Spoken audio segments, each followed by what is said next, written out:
m'a conseillé d'ouvrir un blog pour promouvoir mon association, le plus courant et le plus simple étant WordPress. Allons-y. Alors, WordPress. Ah, il y en a plusieurs. Je me souviens avoir fait l'erreur de vouloir me connecter ici et ça n'a pas fonctionné. Alors, je vais directement sur wordpress.com. Alors, créer mon site. Oui. J'arrive. Et donc, j'ai créé mon site. C'est très simple. Avant, ici, j'avais un château et j'ai pu changer mon apparence en utilisant cette partie. Voilà, avant, j'avais un château. C'était pas très cohérent avec mon thème MOOC et vous, donc mon association pour partager, communiquer et publier sur les MOOC. Ça m'a l'air bien. Je vais peut-être demander l'opinion de Monsieur Hulin.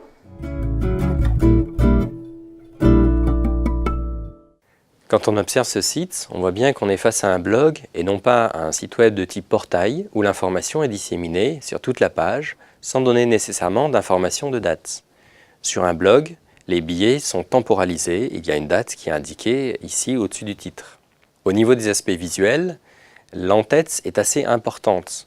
Il faut se méfier que l'internaute ne va pas être désaxé si jamais il utilise une tablette ou un e-book et qu'il ne verra que l'en-tête. Soignez la cohérence graphique et décidez d'une ligne éditoriale. Les images, les textes, l'ensemble des contenus doivent être cohérents et tourner autour d'une même thématique.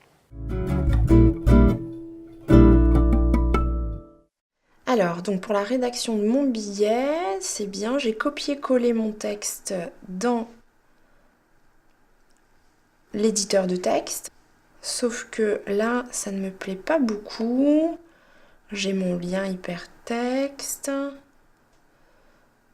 C'est au niveau des titres. Je vais donc essayer de trouver, mais ça n'existe pas en gras. Oui, je vais faire ça en gras, pourquoi pas. Mais il n'y a pas de feuille de style, un petit peu comme dans Word, qui aurait pu m'aider à tout harmoniser. Une petite faute ici. Non, je ne vois pas comment faire.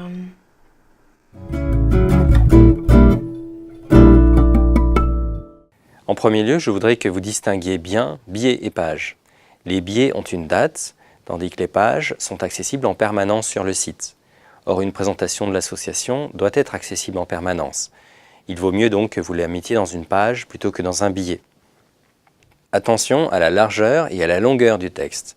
Si votre texte est trop long, il vaut mieux utiliser la balise « Lire la suite » qui est accessible dans WordPress pour tronquer votre texte au bon endroit de façon à ce que l'ensemble de votre texte soit accessible non pas sur la page d'accueil, mais sur une page dédiée.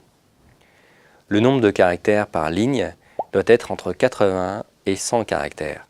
Au-delà, on considère que la lecture devient difficile pour l'internaute. Utilisez aussi des styles prédéfinis. Pour cela, dans WordPress, vous allez cliquer sur le bouton barre avancée, basculer la barre d'outils. Et vous pourrez choisir des styles de niveau 1, 2, 3, des sous-titres, etc. Cela est plus cohérent par rapport au thème graphique. Pour les liens hypertextes, soyez informatifs. Évitez de faire, comme ici, voir ce lien. Donnez des informations sur le site que vous allez voir, ce qui donnera à l'internaute envie de cliquer dessus. Cela permet aussi de renseigner les moteurs de recherche sur le type de page web. Vous serez mieux référencé si vous décrivez correctement les liens. Enfin, choisissez judicieusement vos mots dans les titres, dans les liens, effectivement, et dans les sous-titres, ainsi que dans les termes que vous avez mis en valeur, en gras et en italique.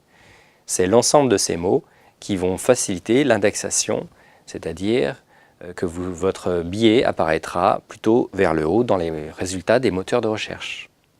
Merci de votre attention et bon courage, bonne écriture à vous.